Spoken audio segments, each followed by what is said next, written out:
बिस्मिल्लाहिर्रहमानिर्रहीम। अस्सलाम वालेकुम नाजरीन, AWC एग्री के साथ मैं हूं आपका मेज़बान ताहिर नदीम। नाजरीन, आज हम मौजूद हैं नसीरुल इस्लाम एग्री एंड कैटल फार्म पर और हमारे साथ मौजूद हैं इस कैटल फार्म के ओनर नवाब ज़ुहैब फ़हीम साहब। तो हम आपको भी इस कैटल फार्म का विज़िट कराते हैं और जानते हैं ज़ुहैब फ़हीम साहब से कि इस फार्म पर उन्होंने कौन कौन से जानवर रखे हुए हैं और किन किन मकासद के लिए रखे हुए हैं। तो आइए चलते हैं फार्म में। नवाब साहब, ये शुरू में आपने ये बकरियों का फार्म जो बनाया हुआ है, इसके बारे में थोड़ा सा हमें ब्रीफ करें कि कौन सी नस्ल है और ये किस मकसद के लिए आपने रखी हुई है। जी सर, ये है राजनपुरी नस्ल। तो ये राजनपुर मोहम्मदपुर दोनों नाम से ही मशहूर है। राजनपुरी या मोहम्मदपुरी इसको कहा जाता है। वाइट कलर में होती है और ये इसके कान भी थोड़े से लंबे होते हैं और गुलाबी थोड़ी सी स्किन में आ रहा होता है इसके टच। तो बाकी मिल्क के हवाले से ये एक नॉर्मल मिल्क है, लेकिन इसका जो बच्चा होता है अगर उसको आप कुर्बानी के ऊपर लेके जाएं तो उसका जो मेल है उसके अच्छे प्राइस में सेल होता है और इसकी मांग भी बहुत है, यानी कि खूबसूरती की वजह से, इसके वाइट कलर की वजह से। इसमें कुछ जानवर वैसे आपको मक्की चीनी भी नज़र आ रहे होंगे, जैसे एक वो ब्लैक है, एक वो ब्राउन है, तो इस तरह हैं। लेकिन ज़्यादा जो है हमारा 90% जो है वो इस पे राजनपुरी पे है। तो आपका मकसद भी इन बकरियों को रखने का, इनसे ब्रीड लेकर उनको कुर्बानी के लिए? बिल्कुल हमारा मकसद यही है एग्जैक्टली। हम हर साल ही कुछ ना कुछ इसमें से निकालते हैं ब्रीड और उसको सेल करते हैं। जो फीमेल होती है उसको दोबारा रिप्रोडक्शन के लिए यूज़ करते हैं हम, और जो मेल होता है उसको हम तैयार करके तो कुर्बानी पे सेल करते हैं। तो आमतौर पर ये जानवर जो तैयार होता है ये कितने तक का सेल हो जाता है कुर्बानी पर? जो इसका अच्छा यानी कि बकरा होता है, जो अच्छा तैयार हुआ, राउंड अबाउट 40 to 50 kg वाला जो बकरा है, वो तकरीबन जो है 60-70 हज़ार रुपये तक का सेल होता है कुर्बानी के ऊपर एक अच्छा। और अगर इसको आप ब्रीडर इसका कोई अच्छा तैयार कर लें तो वो तो 1-1.5 लाख तक का भी जाता है। ये बकरियों के साथ ही अगला बाड़ा जो है ये बछड़ों का है जी। ये जो है हमारी जो मिल्किंग एनिमल हैं उनके जो आगे बच्चे होते हैं वो हमने ये रखे हुए हैं। ये अभी दूध पी रहे हैं। अभी इनमें आप डिफरेंट ब्रीड्स हैं। इसमें हमारे पास फ्रीजन भी है, इसके अंदर हमारे पास देसी भी है। हमने थोड़ा सा गुलाबी पे भी काम किया है, वो आपको नज़र आ रहा होगा, वाइट बछड़ा, वो गुलाबी उसका सीमन रखा था हमने गाय के ऊपर। तो माशाल्लाह उसका बहुत अच्छी इसको भी हम कुर्बानी के मकसद के लिए, जो गुलाबी बच्चा वगैरह होता है उसको कुर्बानी के लिए तैयार करते हैं। जो फ्रीज़न होती है वच्छी जैसे वो आपको खड़ी हुई नज़र आ रही है, इसको फिर आगे दोबारा डेयरी के पर्पज़ के लिए यूज़ करते हैं। सर, ये जो अब नेक्स्ट हम देख रहे हैं यहाँ पे, ये आपको मशीन नज़र आ रही है, ये हमारा चॉपर है जो आगे घास को कुतरा करके तो वो हम आगे TMR में डालते हैं। नेक्स्ट जो आपका हमारा शेड आ रहा है ये मिल्किंग एनिमल का, डेयरी का। ये सारी डेयरी की काउस खड़ी हुई हैं, उसके इसको 2 पोर्शन में हमने तकसीम किया हुआ है। जो हमारी आगे नेक्स्ट पोर्शन है उसके अंदर हामला गायें जो ड्राई हो जाती हैं मिल्क से वो वहाँ चली जाती हैं। जो ऑन मिल्क होती हैं वो यहाँ स्टार्ट में हम रखते हैं। और इस टाइम जो है हमारे पास राउंड अबाउट ये 35 मिल्किंग काउस मौजूद हैं, जिनमें से तकरीबन 15 एक ऑन मिल्क हैं और बाकी ड्राई हैं। तो ब्रीड कौन सी है आपके पास? ये ब्रीड इसके अंदर जो हमारे पास ज़्यादा है वो फ्रीज़न क्रॉस की है, और उसके अलावा कुछ हमने कोई चोलिस्तानी की भी ब्रीड 1-2 जानवर रखे हुए हैं, कुछ साहिवाल के हैं। ये हमारे पास आपको एक काऊ नज़र आ रही है, ये है हमारी चोलिस्तानी और ब्राह्मण का क्रॉस। गायें चोलिस्तानी थी, इसमें हमने ब्राह्मण का सीमन रख के तो ये ब्रीड ली थी और माशाल्लाह ये पहला इसका हुआ है।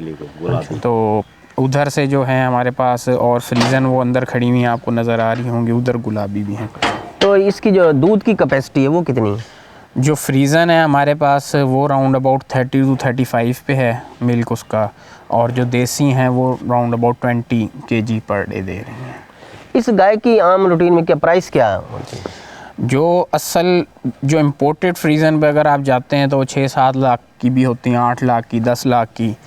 इसकी वास्ट रेंज है। अगर उसकी भी ज़ाहिर बात है मिल्क कैपेसिटी वो होती रहती है। जो एक नॉर्मल फ्रीज़न है जो इस टाइम ये हमारे पास खड़ी हुई हैं, तो इसकी round about price 3 lakh, 4 lakh, 5 lakh ये है ज़्यादा प्राइस, क्योंकि हमारी थोड़ी मिल्क कैपेसिटी इनकी अभी कम है। इस वजह से जो है इनके प्राइस कम है उनकी निस्बत। हमारे यहाँ मौसम गर्मियों का जो बड़ा शदीद गर्म होता है और सर्दी भी खासी पड़ती है, तो हमारे जो मौसम है यहाँ का उससे मतलब हम मांगी रखती हैं? नहीं, जो असल में इम्पोर्टेड प्योर इम्पोर्टेड होगी वो मुश्किल ही सर्वाइव करती है इधर के मौसम में। उसके लिए कंट्रोल शेड्स होते हैं। और हमने जब इंपोर्ट कराई थी, हमने आज से कोई कई साल पहले 2007 में इंपोर्ट कराई थी काउस फ्रीजन, तो हमने उसके लिए एक आर्टिफिशियल जंगल लगाया था कीकर का, उसको एक एनवायरनमेंट देने के लिए। तो वो हम पूरा दिन उसको वहाँ छोड़ते थे, उसके बाद उससे शाम में वापस शेड में लाते थे। तो हमने कुछ ना कुछ उसको मैनेज उस टाइम पे किया था। लेकिन वैसे जो है अब आजकल कंट्रोल शेड लग रहे हैं, उसमें फैंस और मिस्ट सिस्टम लग रहा है, तो कुछ ना कुछ मैनेज हो रहा है। लेकिन वैसे यहाँ का वेदर उनके लिए बर्दाश्त करना बहुत मुश्किल है। हमारे यहाँ जो लोग डेयरी से वाबस्ता हैं, जो जानवर रखते हैं दुधियाल, तो उनके लिए आप कौन सी नस्ल जो उनके लिए तजवीज़ करते हैं कि वो रखें? ये देखें, जो बड़े फार्म्स हैं वो इम्पोर्टेड पे काम कर सकते हैं, क्योंकि वो उसका एनवायरनमेंट दे सकते हैं, उसको एक अच्छा सेटअप दे के, कंट्रोल शेड बना के। लेकिन जो एक आम तौर पे घर में काम कर रहा है, वो कोशिश ये करे कि फ्रीज़न ले, लेकिन आगे 2nd to 3rd जनरेशन उसकी ले, जिसकी मिल्क प्रोडक्शन तो उसी की तरह हो, लेकिन वो यहाँ के इन्वायरमेंट में ढाल सके अपने आप को। जो वहाँ से इंपोर्ट हुई हुई आती है उसके लिए ज़रा मुश्किल होता है ढालना जल्दी। जो एक 2nd to 3rd ब्रीड होती है वो आराम से अपने आप को एडजस्ट कर लेती है। आगे अपना जो शेड है वो दिखाएं। पहले आपको मैं इस तरफ ज़रा दिखा दूँ। ये लेफ़्ट पे आपको डिस्पेंसरी नज़र आ रही है, यहाँ पे हमारा सारा मेडिकेशन वगैरह का सिस्टम होता है। उसके बाद ये कैटल क्रश है, इसके अंदर हम जानवर को खड़ा करके कोई उसकी वैक्सीन करनी है या कोई भी ट्रीटमेंट करना है तो इसके अंदर हम उसको खड़ा करते हैं। यहाँ पे वो शिकंजा इसको आम तौर में कहते हैं, वहाँ ऊपर लिखा हुआ भी है। उसके बिल्कुल पीछे आपको वज़न के लिए कंडा नज़र आ रहा है, क्योंकि हमारा ज़्यादा फैटनिंग का सेटअप है। तो हम इसको कोशिश ये करते हैं कि हर 1 और 15 को महीने की ना इसको वज़न करते हैं सारे फॉर्म का। जितना भी माल है हमारे पास, 200 है, 300 है, 400, जितना माल उस टाइम पे खड़ा होगा उसका हम सारे का वज़न करते हैं, ताकि हम रिकॉर्ड में लाएं कि आया उसका वज़न बढ़ रहा है, कम हो रहा है। उसी के हिसाब से फिर हम उसकी फ़ीड मैनेज करते हैं। तो आपके फार्म की कैपेसिटी जो है वो कितनी और जानवर जो है वो कितने हैं? हमारे फार्म की वैसे कैपेसिटी जो है 600 एनिमल्स की है, लेकिन इस टाइम कुछ सेल हुआ है माल, तो इस टाइम जो हमारे पास एनिमल खड़ा है 400 एनिमल्स राउंड अबाउट खड़ा है। तो इनके इलाज मुआवजे के लिए देखभाल के आपने किसी वेटनरी डॉक्टर की भी सर्विसेज हासिल की? जी, हमारे पास वेटनरी डॉक्टर भी हैं, कुछ ऑन कॉल हैं, कुछ जो हैं रेगुलर वीकली बेसिस पे आ रहे होते हैं। तो डिफरेंट वेटनरी डॉक्टर्स हैं। बाकी हमारी मैनेजमेंट टीम जो है माशाल्लाह वो भी बहुत अच्छे से चीज़ों को समझती है, वो डॉक्टर से लिंक रहती है और उनको फिर जो भी कोई इशू आए फौरी तौर पे उसको वो करते हुए मेडिसिन्स वगैरह हम पहले से ही अरेंज अपने पास रखते हैं कि कोई खुदा ना खास्ता इशू हो, शहर से दूर है तो हमें मेडिसिन का इशू ना हो। जो फौरी यूज़ की मेडिसिन्स हैं वो अल्हम्दुलिल्लाह हमारे पास होती हैं। और ऑन कॉल डॉक्टर भी हमारे पास होते हैं कि अगर हम रात में भी किसी टाइम किसी डॉक्टर को कॉल करें तो वो आ जाता है और फिर हमारा इस तरह सिस्टम चलता रहता है। ये जो हमारे बाईं जानिब शेड है, इसमें कितनी उम्र के जानवर आपने रखे हुए हैं? ये सर हमारे फैटनिंग एनिमल्स हैं, तमाम तकरीबन खीरे हैं। ये हमने अभी 3rd फ्लॉग जो हमारा तैयार होना है, ये उसमें इसके बाद एक 4th फ्लॉग है। ये 39 एनिमल्स इस टाइम खड़े हुए हैं और ये हमने जो परचेज़ किए थे राउंड अबाउट 200 kg के थे और इस टाइम जो है ये 230 kg इनका वज़न हुआ है। एवरेज वेट जो है अभी रिसेंटली 15 को जो इनकी एवरेज आई है। कितने दिन पहले आप इनको लाए हैं? इनको तकरीबन हो गया 1.5 महीना। अच्छा, तो किस प्राइस पर आपको ये मिले, या वज़न करके आपने ख़रीदे या लमसम रेट पर आपने ये ख़रीदे? नहीं, हमारी जो तकरीबन 99% परचेज़ जो है वो वज़न पे ही होती है। मुल्तान मंडी से ही परचेज़ करते हैं, वहाँ कांटा लगाया हुआ है हमने, उसी में हम परचेज़ करते हैं। और 200 kg हमारा एवरेज वेट होता है परचेज़ का, उसमें 180 वाला भी ले लेते हैं हम, 220 वाला भी लेते हैं। और परचेज़ का जो हमने रेट लिया था, जो हमने इनको परचेज़ किया था, हमने तकरीबन ये 400 रुपीज़ पर kg परचेज़ किया था। वैसे मार्केट के ऊपर होता है, कभी मार्केट डाउन होती है तो कम पे भी परचेजिंग होती है, जब हाई होती है तो थोड़ी ज़्यादा पे भी होती है। जो हमने परचेज़ उस टाइम किया था ये हमने 400 रुपीज़ में किया था। जब आप ख़रीद करते हैं तो नस्ल पर भी तवज्जो देते हैं कि जैसे ही एट रैंडम आप ख़रीद कर लेते हैं? नहीं, नस्ल पे तो ख़ास तौर पे तवज्जो देनी पड़ती है कि आया वो बढ़ोतरी वाली नस्ल है भी सही या नहीं। अब जो एनिमल है इसके अंदर ये होता है कि कुछ नस्लें ऐसी होती हैं जो फैटेंड नहीं होती सही तरह, तो वो जब फैटेंड नहीं होती, हमारा मकसद है इसको गोश्त के लिए तैयार करना, हमने इसको 90 डेज़ में तैयार करके सेल आउट करना है। तो हमारी कोशिश यही होती है जो हम वो नस्ल लें जो आगे फैटेंड हो, हमारा जो टारगेट है उसको वो अचीव करें। हमारा टारगेट होता है पर डे पर केजी इंक्रीज करना, तो उसके लिए हम उसी तरह का जानवर लेते हैं जो उस तरह का इंक्रीज कर सके। ये कौन सी नस्ल है फिर जो आपने खरीदी? हम देसी लेते हैं। देसी ऐसा जानवर एक होता है बिल्कुल क्रॉस ब्रीड, जो फ्रीजन का बच्चा होता है, उसकी बिल्कुल सीधी कमर होती है, उसकी ये गोमट नहीं होती। हम लेते हैं देसी या फिर देसी क्रॉस। देसी जानवर वो होता है जिसके गोमट भी होती है, हल्की नाप झालर होती है, ज़रा खुला जानवर होता है। जैसे आप कोई ब्लैक जानवर नज़र आ रहा है, देखें उसकी फुल नाप झालर गोमट हर चीज़ पूरी है। इस तरह का जानवर लेते हैं। ये अच्छा तैयार भी होता है और आगे जो एक्सपोर्ट हो रहा है हमारा पाकिस्तान से गल्फ़ में जा रहा है ज़्यादा, उसमें डिमांड भी इसी देसी जानवर की है। इसकी तैयारी भी अच्छी होती है और ये यानी कि मांग भी इसकी ही ज़्यादा है। यानी कि ये स्लॉटरिंग के लिए है? स्लॉटरिंग के लिए बिल्कुल है। सही। और ये जो हमारा राइट साइड आपको नज़र आ रहा है, ये है सारा कुर्बानी का जानवर। अच्छा। इसके अंदर डिफरेंट ब्रीड्स हैं। इसमें कोई ब्राह्मण भी एक खड़ा हुआ है हमारे पास, वो फर्स्ट पे। उसके बाद ये देसी, इसमें तकरीबन सारा देसी माल होता है। इसमें फिर आ जाती है खूबसूरती कलर। अब आपने वो काटू वाला माल देखा होगा, उसमें कलर ब्लैक ब्राउन इसी तरह का था ज़्यादा। इसमें आपको डिफरेंट प्रिंट्स नज़र आ रहे हैं। और हमारी टारगेट मार्केट होती है कराची। तो कराची के अंदर वाइट कलर को सबसे ज़्यादा पसंद किया जाता है। वाइट एंड ब्राउन का जो पैचेस वाला होता है उसको पसंद किया जाता है, जो आम ज़बान में हम पटेला या पाडा इस तरह का लफ्ज़ इस्तेमाल किया। अबलग का नाम भी इस्तेमाल करते हैं? अबलग इस्तेमाल किया जाता है। पटेले को ही अबलग कहते हैं, जिसमें बड़े बड़े पैचेस हों। फिर इसमें एक आ जाता है गुलाबी, जिसके नाक गुलाबी हो। जैसे आपको ये जानवर दिख रहा है, इसकी गुलाबी नोज़ है। ये जानवर है, इसकी गुलाबी नोज़ होती है। तो इसको बहुत ज़्यादा पसंद किया जाता है। और इन छोटे छोटे पॉइंट से कह लें, इसके कुर्बानी वाले जानवर के ना रेट डिपेंड कर रहे होते हैं इन छोटी छोटी चीज़ों। अच्छा, वो आपका फार्मूला क्या है या टारगेट आपका क्या होता है कि एक जानवर को डेली कितना वज़न जो है ना वो गेन करना चाहिए, अपना वज़न बनाना चाहिए? ये हमारा जो टारगेट होता है वो ये होता है कि हम 100 डेज़ का या 90 डेज़ का जो हमने पीरियड रखा हुआ है ना, उसमें एक जानवर जो है per day averagely 1 kg increase करें।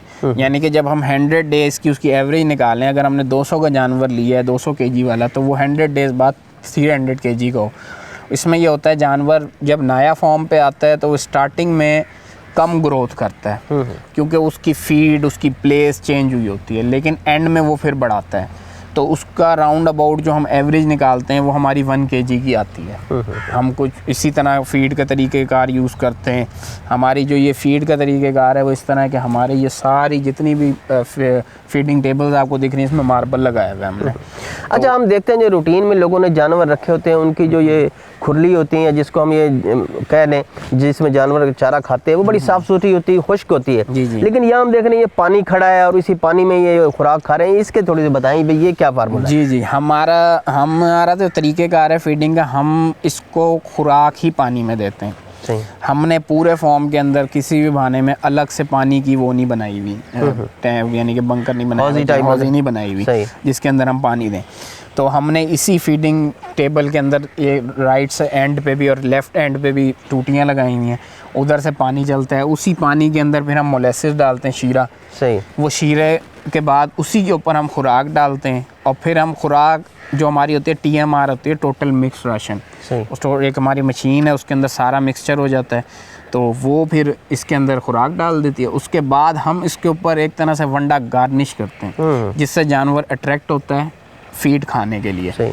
तो और ये पानी हमारा साथ देने का मकसद 2-3 होते हैं। जैसे आजकल सर्दियों के महीने, इसमें जानवर पानी का इंटेक बहुत कम करता है, तो वो इस तरह खुराक के साथ पानी का इंटेक ज़रा ज़्यादा करता है। पानी का इंटेक होने से उसको हाजमे में और सारी जो उसका डाइजेस्टिव सिस्टम है वो बहुत अच्छे से वर्क कर रहा है। यानी कि इस तरह खुराक देने से उसकी पानी की ज़रूरत भी पूरी हो जाती है और बिल्कुल वो अपनी ग्रोथ बहुत अच्छी करता है, उसको अपनी नीड्स पूरी हो रही होती हैं। वरना वो सर्दियों के मौसम में स्पेशली जो है ना उसकी नीड पूरी नहीं होती पानी की।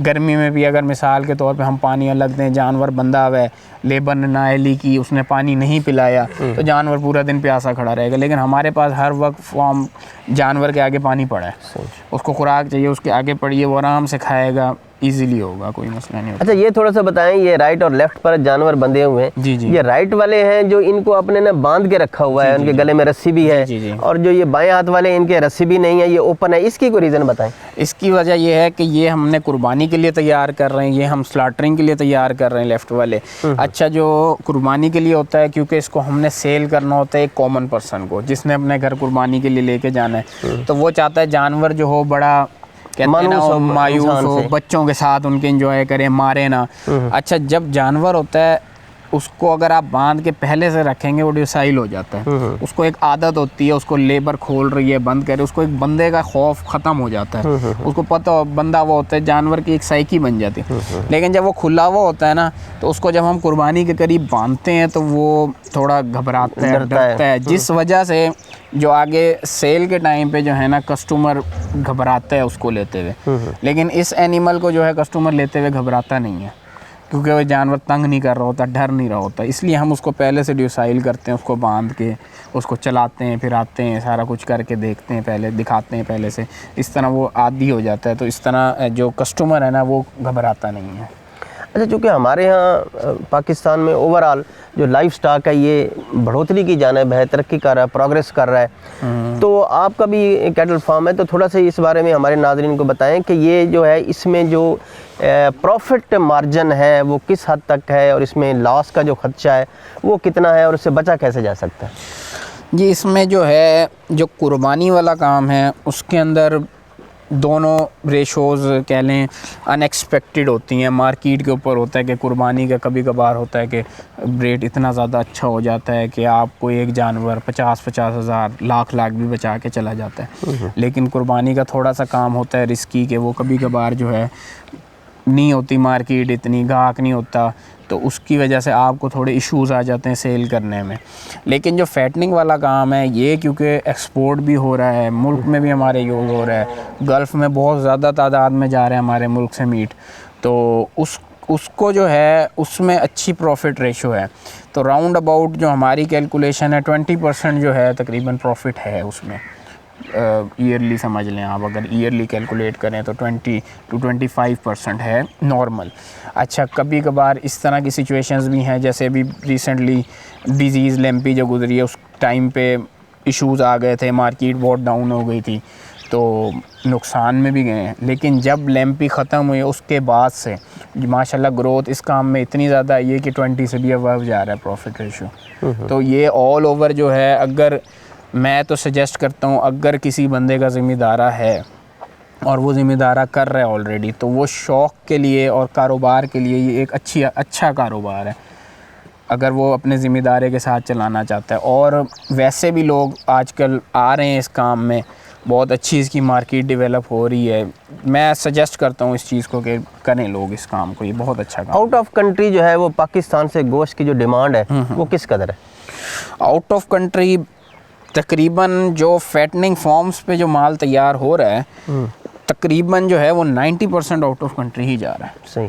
फैटनिंग फॉर्म्स वाला जो एनिमल है उसकी एक अच्छा रेट होता है, तो वो हमारे नॉर्मल रूटीन में जो आप देख रहे होंगे ना, आप शहरों में फट्टों पे बिक रहा है गोश्त, तो वो फैटनिंग फॉर्म्स वाला माल नहीं बिक रहा। वहाँ ये तो तकरीबन सारे ही एक्सपोर्ट हो जाता है। सही। क्योंकि इसकी रेट इतने ज़्यादा होते हैं, ये वहाँ पर सेल कर ही नहीं सकते वो।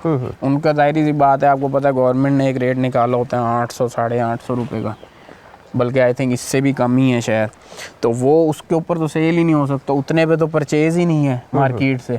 वो तो फिर ऐसे ही आम सा छोटा सा जानवर ख़रीदते हैं बेचारे कसाई और उसको सेल कर देते हैं। और बल्कि हमारे एक कह लें कंट्री में एक मोनोपोली बनी हुई है जी, कसाई लूट रहा है। हालांकि वो तो मार्केट में अगर जाके देखें तो एक्सपेंसिव ही इतनी हो गई है चीज़। तो ये जो फैटनिंग फॉर्म्स वाले एनिमल हैं ये तो आम मार्केट में होते ही नहीं है, ज़्यादातर ये एक्सपोर्ट ही हो रहे हैं, 90% ही तकरीबन। कौन कौन से ममालिक हमारे मुल्क से ये इंपोर्ट कर रहे हैं? हाँ, ये तकरीबन गल्फ़ में तकरीबन सारे में जा रहे हैं हमारे मुल्क से।